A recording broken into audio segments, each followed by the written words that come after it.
Good evening दोस्तों। मैं ऋचा कुमारी स्वागत करती हूँ अपने चैनल सिनिस्टर सीक्रेट में। आज मैं आप लोगों के लिए एक नई कहानी लेकर आई हूँ। कहानी अच्छी लगे तो चैनल को सब्सक्राइब, लाइक, कमेंट जरूर करें। बिहार के औरंगाबाद जिले के बारवा नामक गांव में 28 वर्षीय प्रियांशु नाम का एक युवक रहता था। उसके परिवार में माँ और एक बड़ा भाई था। बड़े भाई की शादी पहले ही हो चुकी थी और वह औरंगाबाद में रहकर नौकरी करता था। पिता का निधन बचपन में ही हो गया था और तब से दोनों भाइयों ने मिलकर पूरे परिवार को संभाल लिया था। उनके पास 50 बीघा जमीन थी, जिसकी देखरेख की जिम्मेदारी प्रियांशु के कंधों पर थी।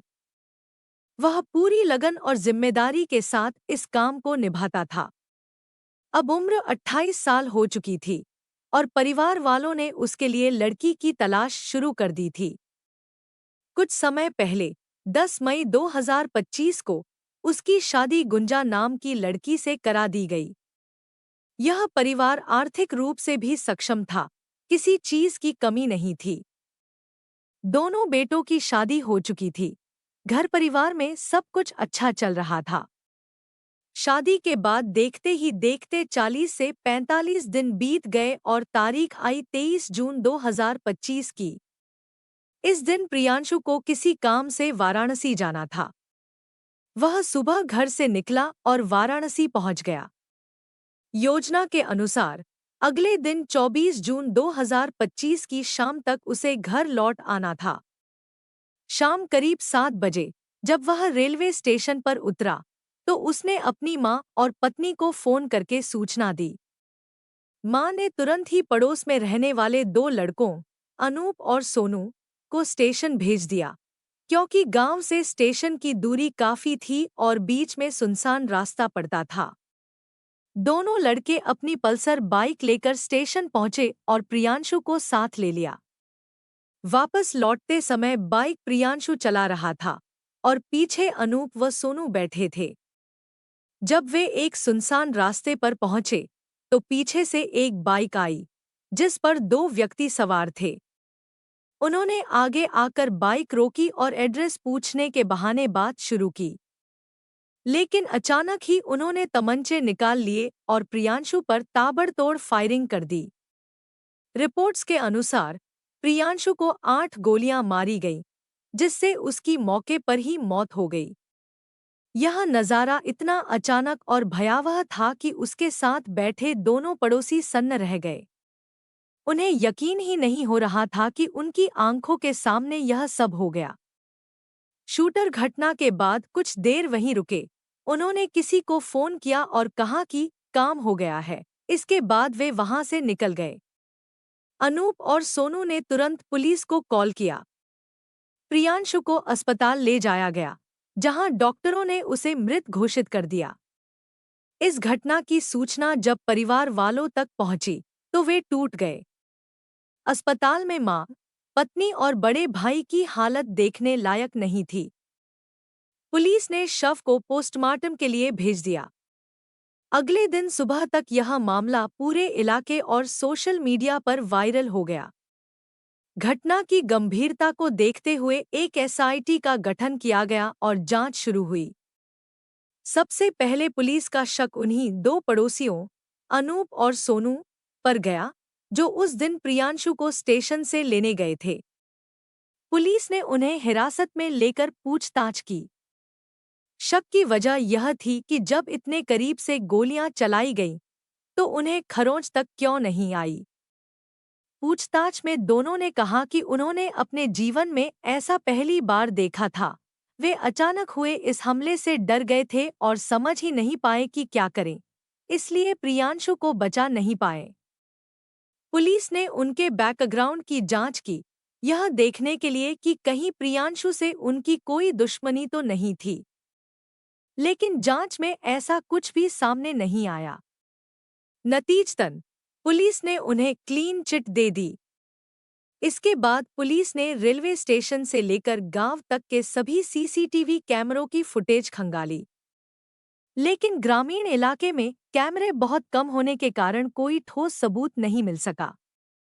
अनूप और सोनू ने पुलिस को यह भी बताया कि हत्यारों ने गोली मारने के बाद किसी को फोन करके कहा था कि काम हो गया है। इस बयान के बाद पुलिस को शक हुआ कि यह ऑनर किलिंग या सुपारी मर्डर का मामला हो सकता है। ऐसा तभी होता है जब किसी के मन में गहरी दुश्मनी हो और वह किसी की जान लेने के लिए दूसरों को पैसे देकर यह काम करवाए। इसी एंगल में पुलिस अपनी छानबीन शुरू कर देती है। गांव के हर व्यक्ति से पूछताछ की जाती है, रिश्तेदारों से बातचीत होती है। सवाल एक ही, क्या प्रियांशु का किसी से कोई विवाद था? क्या पैसों का कोई लेनदेन लेकर मनमुटाव था? मगर जवाब में सिर्फ खामोशी मिलती है, कोई ठोस सुराग नहीं। जांच के दौरान यह भी सामने आता है कि प्रियांशु की शादी अभी हाल ही में 10 मई 2025 को हुई थी।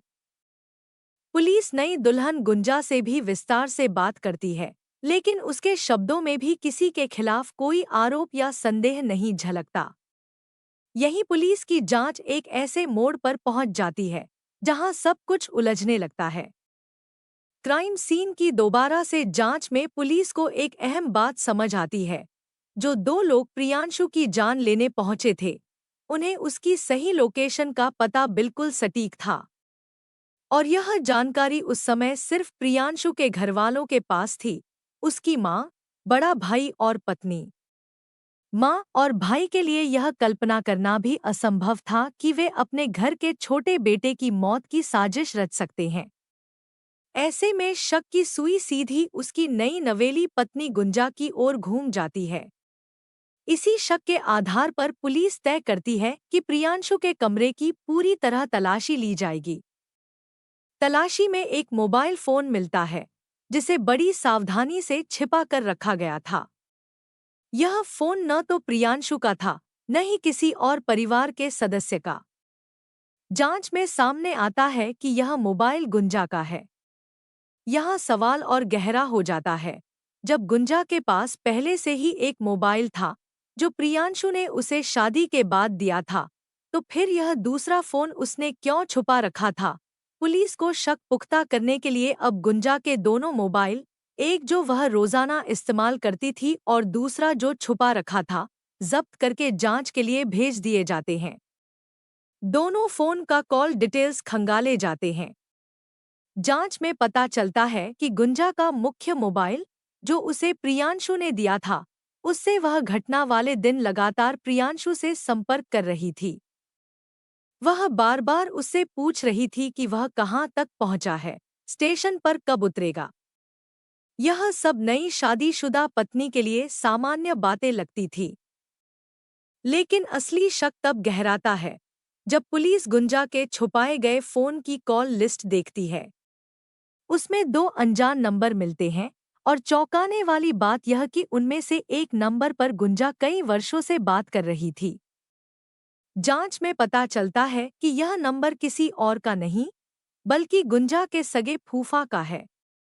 उनका नाम जीवन प्रसाद सिंह था, उम्र करीब 60 साल, और वे झारखंड के पलामू जिले में रहते थे। वे आर्थिक रूप से बेहद संपन्न थे, खुद का ट्रांसपोर्ट बिजनेस था, कई निजी बसें चलाते थे, बाइक का शोरूम था और अन्य कारोबार भी फैला हुआ था। साथ ही राजनीति में भी सक्रिय थे और बड़े नेताओं से लेकर पुलिस अधिकारियों तक में उनकी जान पहचान थी। अब सवाल और गहरे हो गए थे। आखिर गुंजा अपने फूफा से इतने सालों से छिपकर क्यों बात कर रही थी? घटना वाले दिन ही उसने अपने फूफा को करीब 50 कॉल क्यों किए? इसी फोन में मौजूद दूसरा नंबर भी पुलिस की नज़र में आता है। यह नंबर भी वारदात के दिन गुंजा के संपर्क में था, और खास बात यह कि 24 जून 2025 की रात करीब 8 बजे, जब प्रियांशु की हत्या हुई, उसी वक्त इस नंबर पर गुंजा की कॉल हुई थी। अब पुलिस का शक पूरी तरह गुंजा और उसके फूफा की तरफ था, लेकिन ठोस सबूत के बिना गिरफ्तारी नामुमकिन थी। पुलिस सबूतों की तलाश में जुट जाती है। जब उस दूसरे अनजान नंबर की आईडी चेक की जाती है, तो सामने आता है कि उस सिम की आईडी और गुंजा के मोबाइल की आईडी एक जैसी हैं, दोनों फर्जी पहचान पर खरीदी गई थी।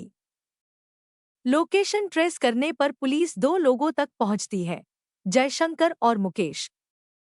शक के आधार पर दोनों को गिरफ्तार किया जाता है और गुंजा से इनके संबंधों की तहकीकात की जाती है। सख्त पूछताछ में दोनों टूट जाते हैं और अपना गुनाह कबूल कर लेते हैं। वे बताते हैं कि 24 जून 2025 की रात करीब 8 बजे उन्होंने ही मिलकर प्रियांशु की हत्या की थी और यह हत्या उन्होंने गुंजा और उसके फूफा जीवन प्रसाद सिंह के कहने पर की है और इसके बदले में गुंजा के फूफा ने उन्हें मोटी रकम भी थमा दी थी। यहाँ से पुलिस के लिए तस्वीर साफ हो गई थी। प्रियांशु की हत्या के पीछे गुंजा और उसके फूफा का ही हाथ है। लेकिन इसके बाद भी कई सवाल हवा में तैर रहे थे। आखिर गुंजा और उसके फूफा के बीच ऐसा क्या रिश्ता था? और गुंजा ने अपने ही फूफा के साथ मिलकर अपने पति को क्यों मरवाया? इन सवालों के जवाब सिर्फ दो ही लोगों से मिल सकते थे, गुंजा और उसका फूफा। पुलिस ने देर किए बिना दोनों को झारखंड से उठवा लिया। पूछताछ शुरू हुई और यहीं से इस केस की असली और चौंकाने वाली कहानी सामने आने लगी। असल में गुंजा का परिवार एक ऐसे गांव में रहता था जहां आसपास कोई अच्छा स्कूल नहीं था। पढ़ाई लिखाई की व्यवस्था बेहद कमजोर थी। जब गुंजा सिर्फ 10 साल की थी, तब उसके माँ-बाप ने तय किया कि बेहतर शिक्षा के लिए उसे उसकी सगी बुआ और फूफा के पास भेज दिया जाए। फूफा जी पैसे वाले और रसूखदार इंसान थे, जो गुंजा को अच्छे स्कूल में पढ़ा सकते थे और उसका ख्याल रख सकते थे। बचपन से लेकर जवानी तक गुंजा ने अपनी जिंदगी का हर दिन उन्हीं के घर में बिताया।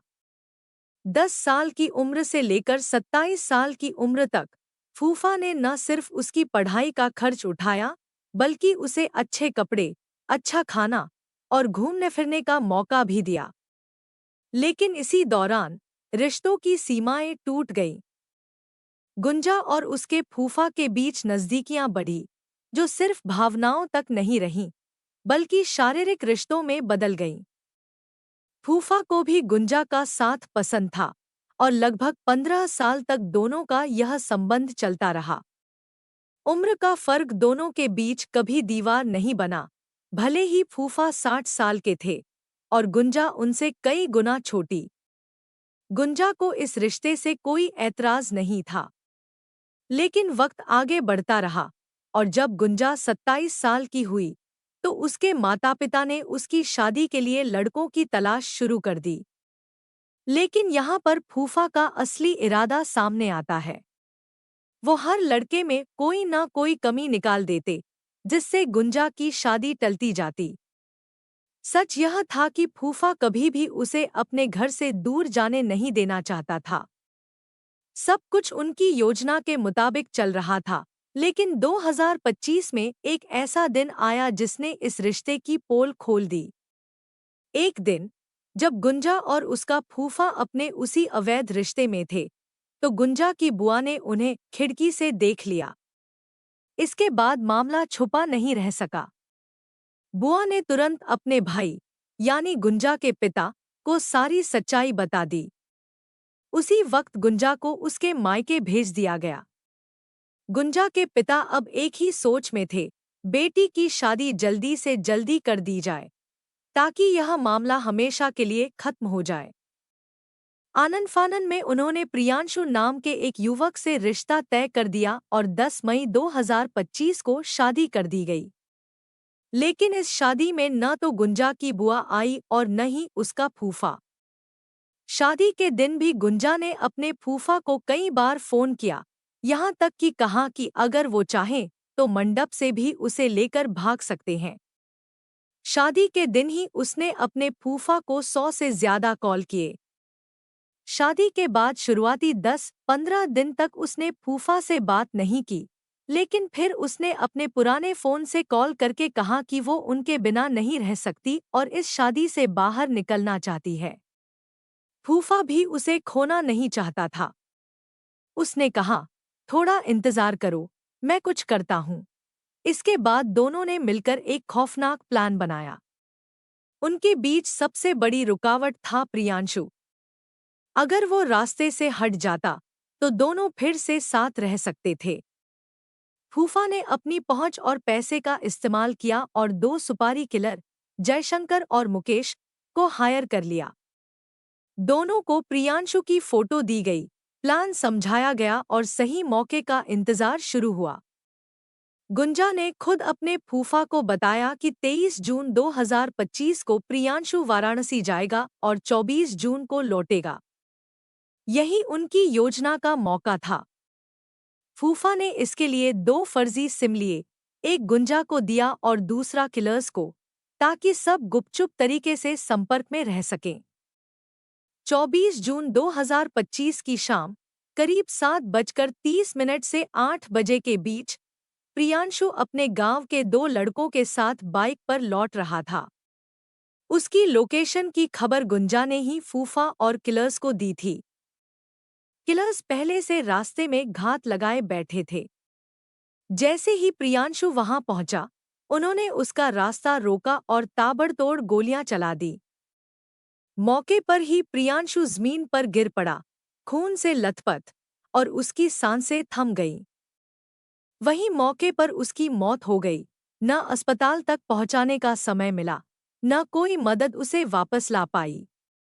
यह सब इतनी तेजी से हुआ कि वहां मौजूद लोग समझ भी नहीं पाए कि कुछ क्षण पहले जो शख्स जीवित था, वह अब सिर्फ एक लाश बन चुका है।